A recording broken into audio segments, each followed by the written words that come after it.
ঘাট আছে কিন্তু গোসল করার জন্য পানি নেই।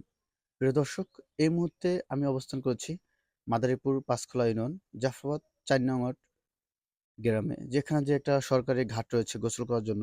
প্রিয় দর্শক, আমার পিছনে দেখতেছেন এটা হচ্ছে খাল। এখানে হচ্ছে মানুষ গোসল করে। এখানে ঘাট আছে কিন্তু পানি নেই। এখানে জানা গেছে দীর্ঘ ৪ বছর আগে এই খালটি খনন এবং পরিষ্কার করা হয়েছিল। কিন্তু এরপর থেকে এই খালের আর কোনো কাজ করা হয়নি। এখন মানুষের খুবই একটা ভোগান্তি এবং খুবই কষ্টকর। এখান থেকে প্রায় আড়িয়াল খাঁ নদী 1.5 মানে ১.৫ কিলোমিটার দূরে। প্রিয় দর্শক, এই ১.৫ কিলোমিটার দূর থেকে মানুষ গোসল করে এবং খাবারের পানি সংগ্রহ করে। এই ২০২৫ সালে এসে মানুষের এত পানি কষ্ট করতে হয়। এটা খুবই দুঃখজনক। এখন আমরা কথা বলবো স্থানীয় যে জনগণ রয়েছে তাদের কাছ থেকে শুনবো।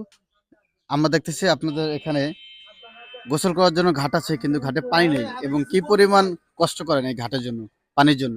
অনেক কষ্ট করতে আছি ঘাটের জন্য, গাঙ্গে আইডে যাইতে হয়, হাঁটতারি না, মাঝে মাঝে জিনান লাগে।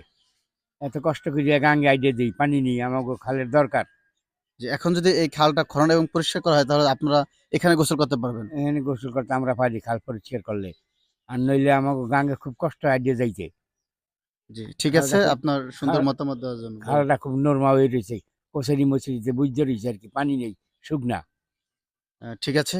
আমরা ইতিমধ্যে শুনতে পেয়েছি তাদের কি পরিমাণ কষ্ট হয় এই পানির জন্য।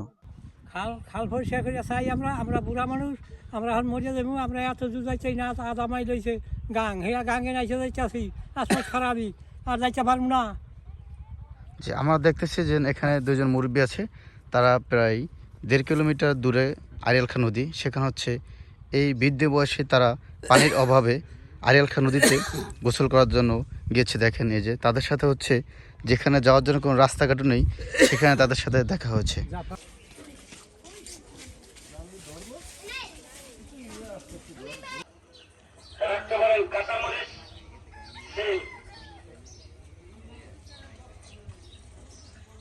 কাঁচামরিচ আছে।